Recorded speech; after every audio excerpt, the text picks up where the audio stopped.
जाते जाते इससे ज्यादा चमकीली विदाई आप नहीं दे सकते हैं, क्योंकि ऐसे ही कुछ मेहमान हमारे साथ इस वक्त मौजूद हैं। शाहरुख खान और रोहित शेट्टी, बहुत स्वागत है आपका। Thank you. आपकी फिल्में सबको नए साल की मुबारकबाद देती हैं, उस खुशहाली उस खुशी के साथ। बहुत बहुत मुबारक और शुक्रिया इस तरह की ऐसी फिल्मों के साथ साल अंत करने के लिए कि साल की शुरुआत भी अच्छी होती है। Thank you very much. यही उम्मीद रहती है हमेशा कि जब खुशी के मौके पर कोई फिल्म बनाई जाए, जैसे क्रिसमस में हो, न्यू ईयर में हो, दिवाली में हो, एक्चुअली कोई भी फेस्टिवल में हो, तो लोग जो हैं खुश हो, उसको देखकर वैसी खुशी का माहौल होता है, उस खुशी की थोड़ी सी हम बढ़ोतरी कर सकें तो दिन लगता है कि काम। इतने साल बीत गए शाहरुख, लेकिन आपका सिग्नेचर स्टेप एक वही रहा। मेरा तो एक्चुअली इस फिल्म में हमने किया भी नहीं था शुरू में, उस गाने में भी नहीं किया था हमने, और फिर एंड में करते करते एक्चुअली वरुण ने किया इस बार, तो मैंने किया भी नहीं है इस बार। अच्छा। तो हाँ, मैं तो actually if you see it even in गेरुआ एंड ऑल, वो स्टेप नहीं है जो होता है, बट वरुण ने किया है। ये थॉट आउट था, वेल थॉट आउट था कि वो स्टेप नहीं रहना है, या नहीं ऐसा नहीं है, इत्तेफाकन हो गया। अमूमन ऐसा होता है जब मुझको गाने का स्टेप नहीं आता है तो वो स्टेप मैं करता हूँ। इस पिक्चर में मुझे सारे स्टेप आ गए थे। भी ऐसा कहता है मैं हूँ डॉन, तो उसमें ना वो सब जब स्लो सॉन्ग पे तेज ऐसा सब वो रखते हैं ना डांस, तो मुझे हो जाए कि मैं हूँ डॉन, तो मैं बस मैं ऐसे ही डॉन ठीक हूँ ऐसा कर लेता हूँ, मुझसे होता नहीं है। लेकिन जो पार्टी सॉन्ग्स हम बोल रहे हैं इस बार, पार्टी सॉन्ग टुकुर टुकुर, आई रियली लाइक इट। टुकुर टुकुर जो है इस पिक्चर का गाना, वो मुझे बड़ा, उसका एक हमने एक्चुअली पार्टी वेरिएशन ही बनाया था। पहले वो गाना जो था दो भाइयों के और काजोल के बीच में था, और कृति भी ज्वाइन करती है, फिर हमने उसको पूरा एक पार्टी वर्जन बनाया। वो मुझे तीनों खान 50 साल के हो गए हैं इस साल, ये लैंडमार्क साल इस हिसाब से रहा है। ये 50 पार का जो प्यार होता है और स्क्रीन पे जो 50 पार का हीरो वो करता है, उसमें कोई डिफरेंस आता है? मतलब एक यंग जोड़ी और एक 50 साल का हीरो, कोई फर्क नहीं? Your screen age is more important. नहीं, I don't think so. I think जब मैंने देखी नहीं अपनी पुरानी फिल्में बहुत दिनों से, लेकिन जैसे कभी हाँ कभी ना के अंदर मैंने जैसा किया होगा सुनील का कैरेक्टर, वो बहुत अलग था, एनर्जी अलग होती है उसकी, थॉट प्रोसेस अलग होता है। 25-26 साल की उम्र कर रहे थे, आई रिमेम्बर ओम शांति ओम, तो उसमें I am suppose to play very young, और मैं दीपिका के साथ कर रहा था, तो मुझको भी अजीब लग रहा था, बिकॉज वही वाली चीज नहीं होती है। बिकॉज आपने जिंदगी सारा लव सीन ऐसे करूं जैसे आर्यन करता है, तो मुझे खुद अजीब लगेगा। तो या बट फॉर अ फिल्म, अभी मैं फैन आ रही है उसमें, आई एम प्लेइंग 24। सो वो कोशिश की है मैंने कि उसी एनर्जी या 24 साल के बच्चों को देखकर या लड़कों को देखकर मैंने उसके अंदर परफॉर्म करने की कोशिश की है। So but that's how you have to do it sometimes. लेकिन क्या शाहरुख के परफॉर्मर की तरह, शाहरुख जैसे परफॉर्मर की तरह रोमांस एजलेस हो चुका है? बिल्कुल, मतलब इन्होंने बाकियों को प्रॉब्लम में डाल दिया, क्योंकि अब जो भी लड़की है उस हिसाब से देखती है कि ये शाहरुख खान नहीं है। चाहे वो कोई और हीरो हो या उनका खुद का बॉयफ्रेंड हो, नहीं ये शाहरुख खान वाली बात नहीं है। ये तो है, पैमाना इतना ऊंचा हो जाता है कि उसके बाद समझ नहीं आता है कि अब आज के जनरेशन के लड़कों में क्या ढूंढे। मैं इस बात से शर्मा जाता हूँ, मुझे बड़ा शाई फील करता हूँ जब लोग मुझको ऐसा बोलते हैं, क्योंकि I meet girls and all, and some really young girls interview के वक्त भी और वैसे भी कभी कभार, तो ऐसा होता है कि you know want I want my boyfriend to be like you. मतलब मेरा होता है कि यार अगर 5-6 साल और छोटी होती तो मेरी बेटी होती। हल्का सबसे डिफाइनिंग मोमेंट अगर हम अपनी फिल्म इंडस्ट्री को देखें तो क्या रहा?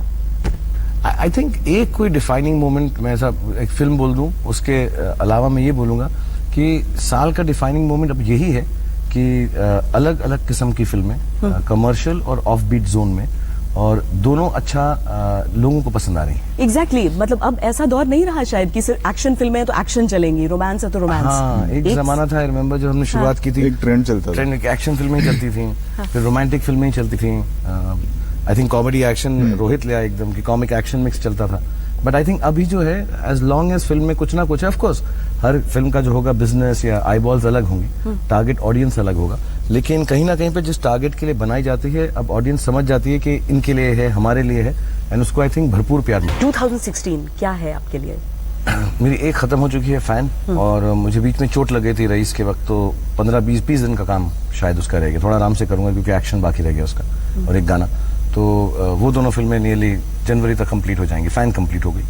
एंड देन मेरे पास एक फिल्म है गौरी शिंदे की विद आलिया, तो वो हम शुरुआत करेंगे फेब के एंड में मैं शुरुआत करूंगा। मैं रईस खत्म कर लूंगा, उसके लिए दाढ़ी बढ़ानी पड़ती है मुझको रईस के लिए, तो बढ़ना शुरू हो गई, तो जब दाढ़ी का पोर्शन खत्म हो जाएगा फिर वो वाली करूंगा। इतनी एनर्जी कहाँ से ले आते हैं इतना कुछ करने के लिए? आपकी तबीयत भी खराब हो जाती है, आपको एक्सीडेंट भी हो जाता है, उस सब के बीच में इतनी सारी फिल्में कि अब हमें इंतजार नहीं करना पड़ता शाहरुख की अगली फिल्म के लिए। हॉर्लिक्स उसी से होता सब। मैं दूध पीता हूँ बहुत, हल्दी डाल के। रोहित, आपके लिए 2016 का सबसे बड़ा लक्ष्य क्या है? वो थोड़ा सा स्लो डाउन होना है। थोड़ा आराम करना है एक्चुअली, बट कुछ नहीं, जो वही कर रहा हूँ, जो फिल्में बना रहा हूँ फिल्में बनाते रहूंगा, लेकिन I slow down. I think next year कोई फिल्म नहीं लाऊंगा।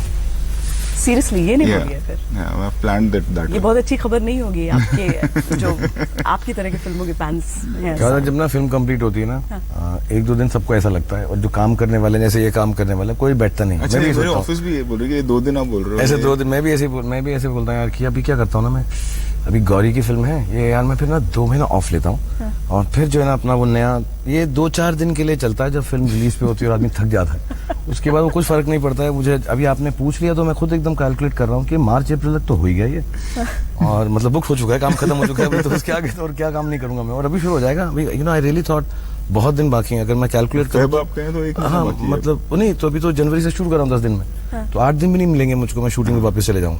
सो वो ऐसे बोलते हैं सब, ऐसा होता नहीं है, काम करने वाले काम ही करते रहते हैं। और रेजोल्यूशंस बनने और तोड़ने वाली जो चीज होती है वो कायम रहती है हर साल, या छोड़ चुके हैं आप रेजोल्यूशंस? नहीं, मैं कोई रेजोल्यूशन नहीं बनाता, कभी नहीं बनाया? नहीं, बिल्कुल मैंने ये रिजॉल्व ले लिया कि मैं कोई रेजोल्यूशन नहीं बनाऊंगा, क्योंकि मुझे वो भी वही रहता है, 2 रात के लिए रहता है। हाँ। वो न्यू ईयर पे एकदम बड़ा खुश रहता है कि अब मैं ना डिसाइड किया, मैं अपने जो है फेस पे ना हल्दी लगा के सोऊंगा या बाल पे ना मैं ये वाला करूंगा, और मैं थोड़ा वर्कआउट करूंगा दिन में 3 बार। First week of January gym सारे भरे रहते हैं। हाँ, जिम में सब जाते हैं। एक हफ्ता जिम पूरा, मतलब आप कोई भी जिम में जाएंगे ना, लोग से मेला लग जाता है। तो फिर 1 हफ्ते के बाद वो हो जाता है कि यार अगले साल करेंगे, अब इस साल नहीं करेंगे। नए साल का रेजोल्यूशन भी तो नए तक ही रहना चाहिए। हाँ, उतना ही रखना चाहिए ना, नया साल हुआ 31 को रोका, 1-2 तक हो गया पूरा साल निकल गया। अब कभी याद भी आता है कि आखिरी बार रेजोल्यूशन कब लिया था? नहीं, मैंने कभी रेजोल्यूशन नहीं लिया, कभी भी नहीं लिया मैंने। मुझे ना नए साल पुराने साल का फर्क मालूम ही नहीं पड़ता। हाँ। मुझे तो लगता है एक ही चल रहा है। अगर मुझे कोई तारीख सचमुच, अगर ऑब्वियसली बच्चे हैं, घर वाले हैं सब, अगर उनके साथ वक्त नहीं गुजारना हो या पता नहीं हो ये फिक्स्ड है टाइम, तो मुझे तो पता भी नहीं चला 31 कब आ रही है। आपकी टीवी शो में जब देखूंगा कहीं पे कोई फंक्शन चल रहा होगा, लेट नाइट शो 12 बजे, 10, 9, 8, 7, 6 तो मालूम पड़ेगा, वरना तो मुझे मालूम भी नहीं पड़ता कि कब नया साल आया, कौन सा हफ्ता, कौन सा महीना चला गया। So I have never kept resolutions, never. आपने भी? मैं कभी नहीं रखता रेजोल्यूशन वगैरह से, नेवर। होना भी नहीं। लेकिन आपके साथ रख सकते हैं, अगर आप कहो कि इस प्रोग्राम में पहली बार रखें। हाँ। लेकिन कसम खाता हूँ 2 तारीख तक तोड़ दूंगा उसको। आपका क्या रेजोल्यूशन है सर? मेरा एक्चुअली कोई भी नहीं रखता है, मुझे लगता है, ऐसे ही हम बातचीत करते हैं इसके बारे में। हाँ, कोई है रेजोल्यूशन? नहीं अभी तक तो नहीं है। हाँ, तो मुझे लगा कि आप लोग कोई अच्छा रेजोल्यूशन बोलेंगे तो उसमें से कुछ निकाल लेंगे। चलो ऐसा करते हैं, दिन में 8 घंटे सोया करेंगे नए साल में। दिन में या रात में? मतलब दिन में, रात में जब भी नींद आए। मीडिया वालों की तो क्या लाइफ होती है, दिन रात तो कुछ भी नहीं होता है, तो 8 घंटे हम आराम क्या करेंगे, ये रेजोल्यूशन। ये रेजोल्यूशन कर लेते हैं। अच्छा है। ये रेजोल्यूशन ये अच्छा। तो हम आप लोगों को शुक्रिया अदा करें, उससे पहले हम चाहेंगे कि हमारे दर्शकों को आप हैप्पी न्यू ईयर विश कर सकें। सारे दर्शकों को मेरी तरफ से बहुत बहुत नए साल की मुबारक हो, और आप लोग बहुत हेल्दी रहें, खुश रहें, आबाद रहें, और इसी साल नहीं जिंदगी भर। So wishing a very very happy new year. Wishing all the viewers a very happy new year. इस बुलेटिन की शुरुआत हम कर रहे हैं इस वक्त की एक बड़ी खबर से। दिल्ली पुलिस की क्राइम ब्रांच ने वायुसेना के एक कर्मचारी को गिरफ्तार किया है ISI से कनेक्शन।